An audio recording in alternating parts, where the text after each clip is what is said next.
muda, adik-adik yang terkasih dalam Tuhan Yesus Kristus. Tadi ketika mama saya membacakan sejarah dari gereja kita dengan menyebut nama-nama, itu saya di belakang batin kayak kok gak berguk ngopo. Saya hanya pikir ojo-ojo boleh jenenge bapakku nih.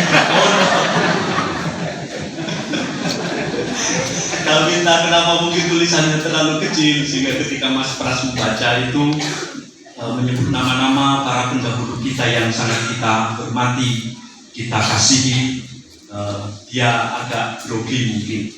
Tetapi benar ketika sampai di rumah tadi, Yukni itu menceritakan bagaimana sejarahnya gereja ini, karena saya lahirnya 82 sehingga tidak terlalu tahu, mungkin Romo Sutris, Romo Jati lebih banyak mendengar dan menjadi saksi untuk perkembangan gereja kita.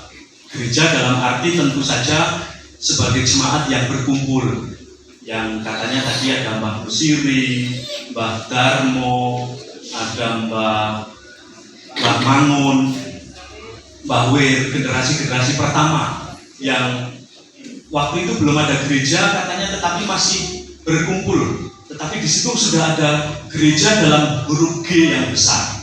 Sementara kalau gereja dalam huruf G yang kecil, gedung gereja ini itu baru 83 dibangun, dan itu sebenarnya gereja sudah ada, persekutuan umat yang percaya kepada Tuhan itu sudah ada sebelum gedungnya ada.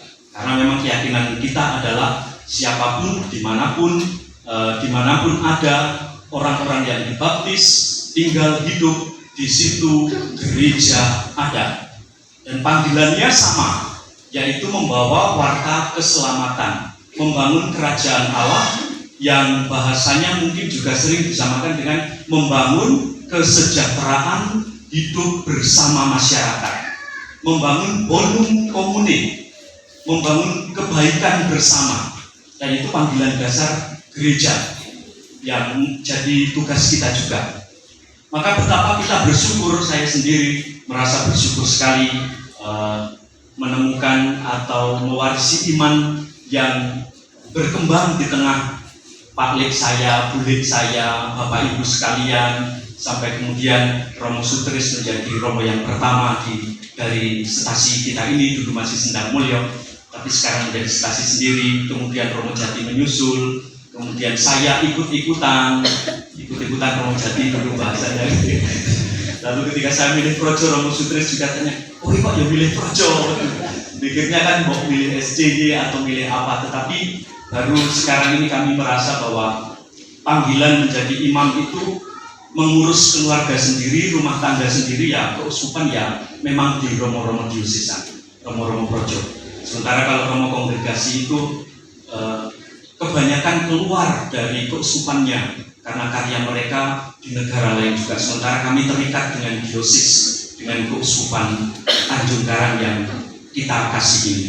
Nah, saudara-saudari yang terkasih, gereja ini diberi nama pelindung Santo Thomas yang oleh gereja universal, gereja di seluruh dunia, dirayakan pada hari ini tanggal 3 Juli.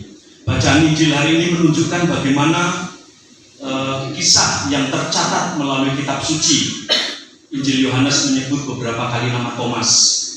Nama Thomas ini kurang tenar sebenarnya, tetapi dia tenar karena disebut tukang ngeyel, tidak percaya.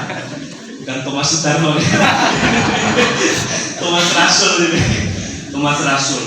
Tetapi dari perikop Injil yang kita baca hari ini, mengapalah Thomas tidak ikut berkumpul ketika malam Yesus menampakkan diri kepada murid-muridnya? Ini menjadi pertanyaan yang jawabannya bisa sesuai imajinasi kita. Beberapa membayangkan begini, para murid itu berkumpul karena takut kepada orang-orang Yahudi. Pintu terkunci, mereka menutup jendela pintu karena takut dengan orang Yahudi yang sudah menghukum Yesus sampai disalibkan.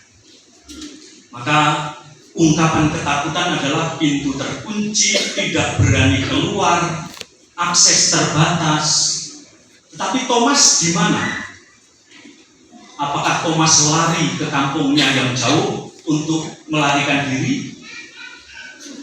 Injil tidak mencatat seperti itu.